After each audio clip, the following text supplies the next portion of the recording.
Hey, what's going on YouTube? So today I'm going to go ahead and give you a little update of my 40-gallon tank here.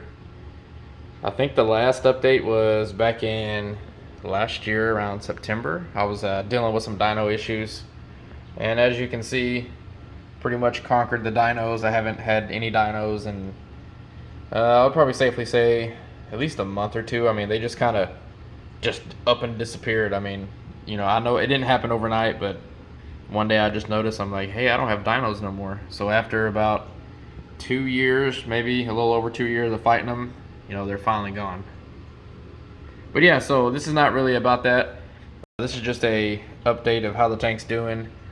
Basically, what I'm going to try to do is every month, at some point, probably at the end of the month, I'm going to give an update of the tank, like a quick little video of how it's doing, what I'm dosing, the parameters, and just a overall video of all the corals, so I can kind of track the progress for myself, as well as you guys who are interested. And if y'all have any questions on kind of what I'm doing, go ahead and throw those comments below. But yeah, so to start off, as you can see, I'm dealing with a lot of Aiptasia. I mean, it's just freaking everywhere. I've thought about doing some Kalkwasser paste and just knocking all these guys out. I've got the Reef Delete, and I tried it on my 14-gallon tank. And I mean, I think that pen is really geared more towards small Aiptasia, like on a frag plug or something, where if one pops up here and there, it's not really meant to.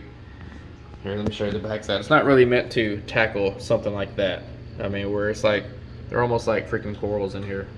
But anyways, if you don't know what the Reef Delete is, it's a UVC pen that you can use to broadcast UVC light, in a concentrated form directly to a pest, like Aiptasia. But anyways, yeah, so right now, to maintain this tank, I'm dosing Kalkwasser, and I'm dosing it for about 5.5 hours a day.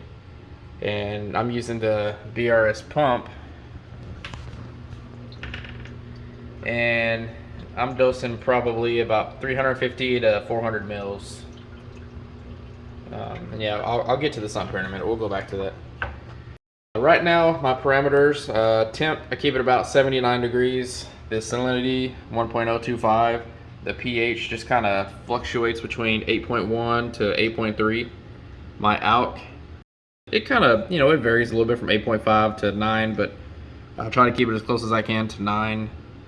My calcium is at 450. My mag is at 1380. And my PO4 right now, since I've actually started using this algae scrubber, is at 3 parts per billion. I think parts per million is like 0.007, something like that. It's kind of too low for me. I don't want to keep it at that low because, dinos will start popping up again. So I started dosing, let me find it here, back behind me. Started dosing my phosphate product that I make, that KH2 PO4. I mean, you can find that stuff in a powder form and make yourself, but I dosed 3 mils earlier in the week and then another 3 mils just yesterday. So yeah, I dosed that to get the phosphate up. Last, my NO3 is, right now it's at 15, and I want to get that down to about 5 to maybe 10. Just kind of keep it there. I mean, the corals are doing well. I mean, there's hardly any blue going on in this tank right now, so I can do this video. This is almost like real to life color of what I see whenever I have my tank on. I don't have it on the full blue spectrum. At night, whenever it starts ramping down about 10:30 ish, it starts to ramp down and it goes all just straight blue. And so at night sometimes I'll put my not my sunglasses but my orange glasses on and just check out all the corals and see them glowing. But right now I don't even know what kind of spectrum you would call it. It's kind of like the AB plus, but it's a lot wider. And that's pretty much what I like to keep it at during the day. Well, let's talk about the corals real quick. So there's kind of like my Euphilia garden.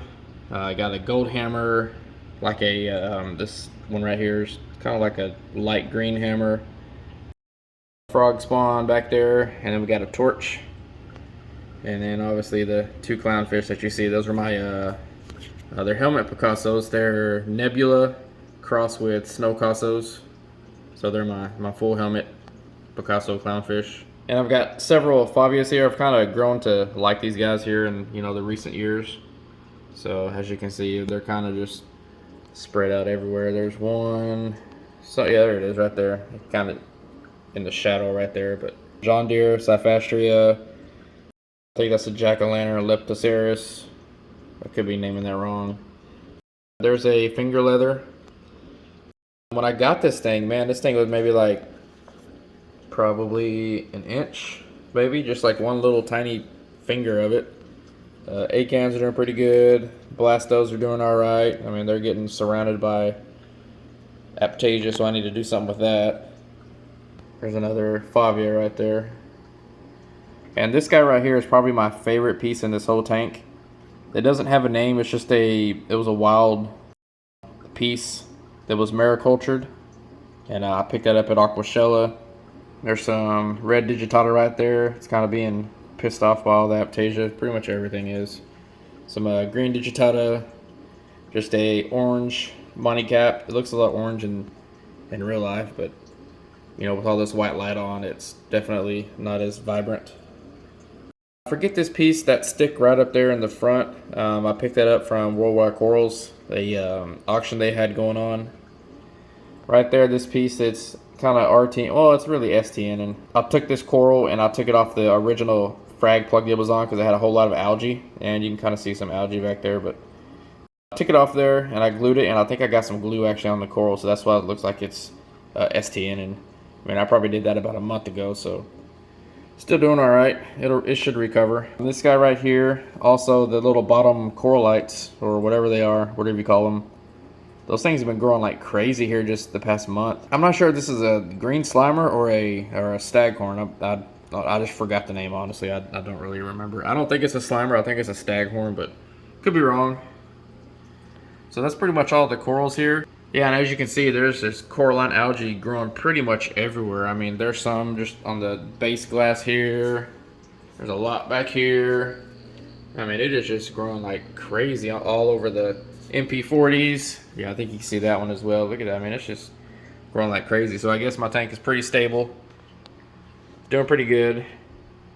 So now I just want to sit and watch this thing grow.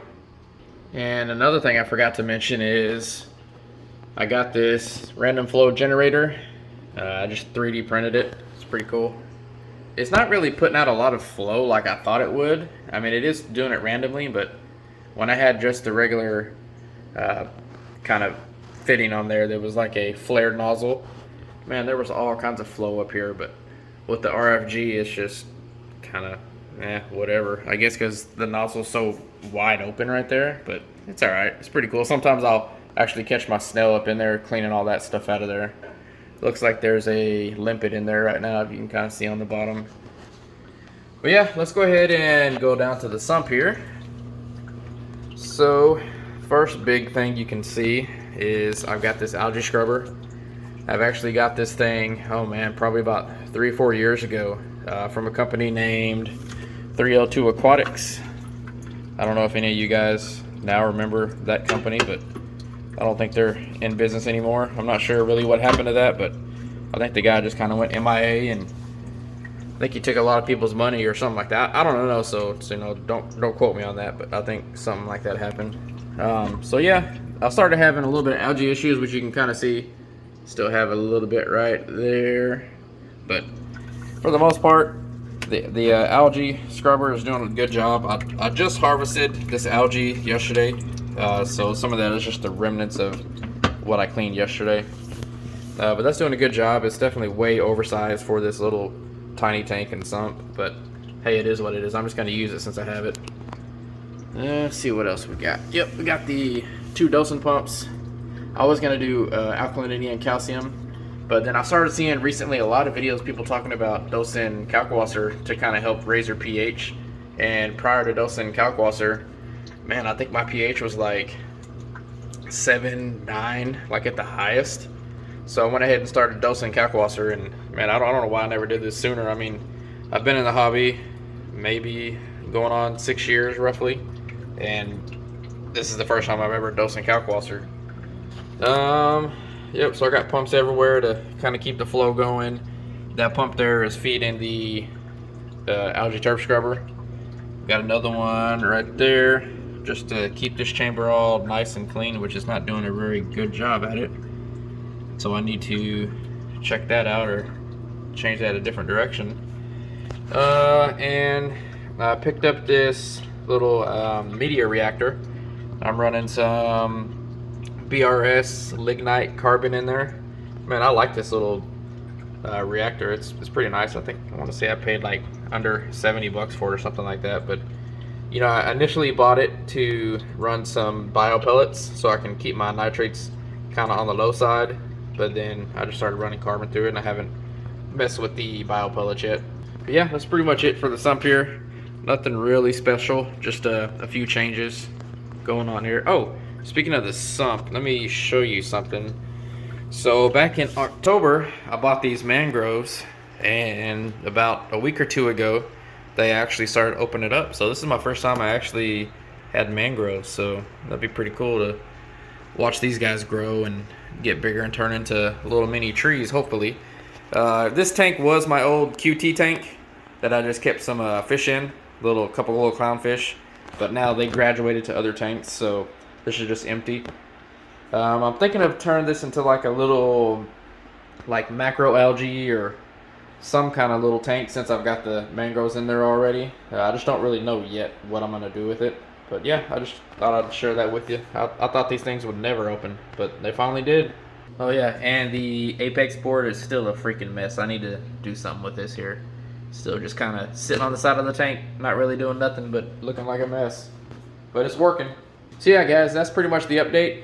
Appreciate you sticking around and watching it if you watched the whole thing. Oh, and another thing, we hit 1,900 subscribers just the other day. I also want to give a shout out real quick to my dad. Yeah, my dad, he actually subscribed to me, so it's pretty cool. So if you're watching, what's up, Dad? But yeah, I want to say if we hit 2,000 subscribers here pretty quick, I may go ahead and give like do a little giveaway or something. I may give away some Phytoplankton or some gift card to Bulk Resupply or something like that. I'm not quite sure yet. There may be another video to come out. And so just stick around for that if you want to be part of the giveaway. I'll have some details coming soon. So thank you guys for watching. I'll see you on the next one.